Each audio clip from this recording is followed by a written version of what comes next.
আসসালামু আলাইকুম এভরিওয়ান। আজকে আমরা যে টপিকটা নিয়ে জানবো সেটা হচ্ছে type of research for CSC student and publication. যে কি টাইপের রিসার্চ করা হয় সেগুলো জানবো, এবং হচ্ছে পাবলিকেশন কিভাবে করতে হয় বা পাবলিকেশন কোনগুলো আছে সে বিষয়গুলো আমরা একটা বেসিক ধারণা নেওয়ার ট্রাই করবো।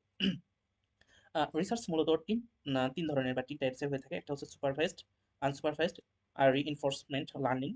এই তিন টাইপের রিসার্চ হয়ে থাকে। যেটা হচ্ছে সুপারভাইজড লার্নিং রিসার্চ, সেটা হচ্ছে আমার যে লেবেল ডাটা থাকবে। ওকে, ডাটাগুলো লেবেল করা থাকবে। লেবেল অর্থ হচ্ছে আমার কিছু বলে দেওয়া থাকবে যে কি কাজ করা হচ্ছে। মানে সাপোজ কোনো একটা ডিজিজ, তার যে প্যারামিটারের কারণে সেটা ডিজিজটা তার কাছে আছে বা সেই পেশেন্টের আছে, সেটা হচ্ছে সুপারভাইজড। আমাকে সবকিছু বলে দেওয়া থাকবে, অর্থাৎ লেবেলিং করা থাকবে যে তার ডিজিজ আছে কি নাই এতটুকু। দেন আরেকটা হচ্ছে আনসুপারভাইজড লার্নিং, সেটা হচ্ছে আনলেবেল ডাটা। অর্থাৎ অনেক ক্ষেত্রে দেখা যায় যে ডাটাগুলো আনলেবেল, যে কোনো কিছু করা নাই, তখন আমাদের করতে হয় ডাটাগুলো লেবেল করে নিতে হয়। আর আরেকটা থাকতে পারে হচ্ছে সেমি সুপারভাইজড, সেটা হচ্ছে সুপারভাইজড এন্ড আনসুপারভাইজড মিক্সড। কিছু ডাটা লেবেল করা, কিছু ডাটা আনলেবেল করা, এই টাইপের রিসার্চ হতে পারে। আরেকটা আছে রিইনফোর্সমেন্ট রিসার্চ, যেটা আমরা হচ্ছে কোনো কিছু ট্রায়াল বা কোনো ইরর আছে কিনা এই রিলেটেড যে থটগুলো থাকে সেগুলোর মাধ্যমে করে থাকি। এরপরে আসে আমরা কি টাইপের রিসার্চ করতে পারি, টাইপ অফ রিসার্চ। একটা হচ্ছে থিওরিটিক্যাল রিসার্চ, যেটা আমরা থিওরির মাধ্যমে প্রুভ করতে পারি। যেমন আমাদের mathematical model, algorithm, fundamental principal, এগুলো হচ্ছে ফোকাস করা হয়ে থাকে। দেন আরেকটা হতে পারে এক্সপেরিমেন্টাল রিসার্চ, আমরা কোনো কিছু এক্সপেরিমেন্ট করতেছি, সাপোজ কোনো কিছু টেস্টিং করছি, ইভালুয়েট করতেছি, এই টাইপের রিসার্চ। দেন হতে পারে অ্যাপ্লাইড রিসার্চ, আমরা হচ্ছে রিয়েল ওয়ার্ল্ডের কোনো কিছু প্রবলেম সলভ করার জন্য যে এটা থিওরিটিক্যাল কনসেপ্টে ছিল সেটা আমরা অ্যাপ্লাই করতেছি, অ্যাপ্লাইড রিসার্চ আসতে পারে। দেন হতে পারে কম্পিটিশনাল রিসার্চ, যেমন আমরা কম্পিটিশনাল মডেল যেগুলো আছে বা সিমুলেশন, সেগুলোর কি ধরনের এফিসিয়েন্সি আসছে, কি ধরনের কম্পিটিশন করতে পারছে, সেই টাইপের রিসার্চ করতে পারি। দেন হতে পারে সার্ভে বেসড রিসার্চ, আমরা সার্ভে করতেছি, তার প্রেক্ষিতে বা সামারাইজ করে একটা কোনো কিছু ফাইন্ড করতেছি, সেটা একটা রিসার্চ হতে পারে, সেটা হচ্ছে সার্ভে বেসড রিসার্চ। দেন হতে পারে ডেভেলপমেন্ট বেসড রিসার্চ, কোনো কিছু ডেভেলপমেন্ট করতে চাচ্ছি সেই ধরনের একটা রিসার্চ।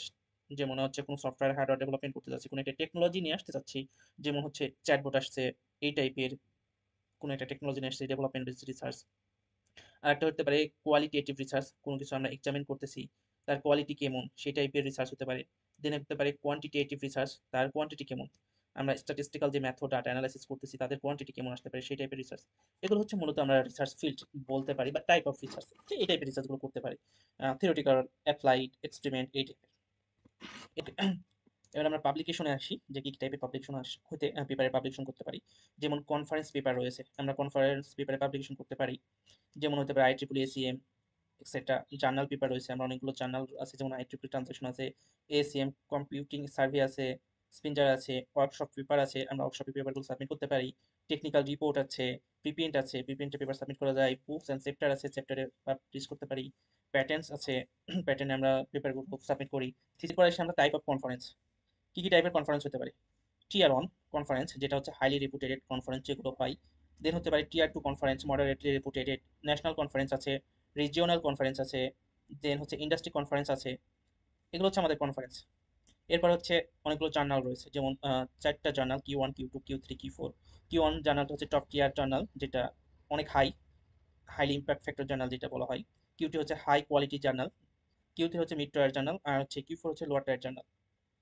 এরপরে জার্নালের মধ্যে অনেকগুলো ক্লাসিফিকেশন আছে, তাদের রেপুটেশন ইন্ডেক্সিং বা ইম্প্যাক্ট ফ্যাক্টরের উপর বেস করে। যেমন হাই ইম্প্যাক্ট ফ্যাক্টর জার্নাল আছে, ওপেন অ্যাক্সেস জার্নাল আছে, ইন্ডেক্স জার্নাল আছে, প্রিডাটোরি জার্নাল আছে, ন্যাশনাল অ্যান্ড রিজিওনাল জার্নাল আছে, এই টাইপের হচ্ছে জার্নাল।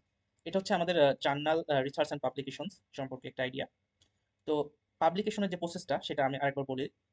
সেটা হচ্ছে পাবলিকেশনের জন্য আমাদের ফার্স্ট একটা রিসার্চ টপিক সিলেক্ট করতে হবে। Identify an area of interest, আমি কোনটাকে আইডেন্টিফাই, মানে আমার এরিয়া কোনটা, কোথায় আমার ইন্টারেস্ট স্যাটিসফাই হচ্ছে বা আমার স্যাটিসফ্যাকশন আসছে। কন্ট্যাক্ট লিটারেচার রিভিউ, তাদের এক্সিস্টিং ওয়ার্কগুলো দেখতে হবে, তাদের এক্সিস্টিং ওয়ার্ক থেকে তাদের গ্যাপগুলো বা লিমিটেশনগুলো ফাইন্ড আউট করতে হবে। পারফর্ম রিসার্চ, আমাদের এক্সপেরিমেন্ট অ্যানালাইসিস অ্যান্ড ভ্যালিডেট করতে হবে। দেন আমরা ডকুমেন্টেশন যাই, যেমন রাইট এ রিসার্চ পেপার, একটা পেপার লিখতে হবে।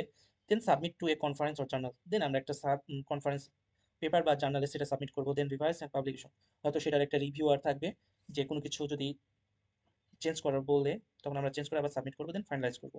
তো এগুলোর মাধ্যমেই আমরা একটা পাবলিকেশনে যাই। এটা হচ্ছে আমরা রিসার্চ ফিল্ড অ্যান্ড পাবলিকেশন, যে কোন টাইপের রিসার্চ হয় এবং পাবলিকেশন করা হয়। Thank you all.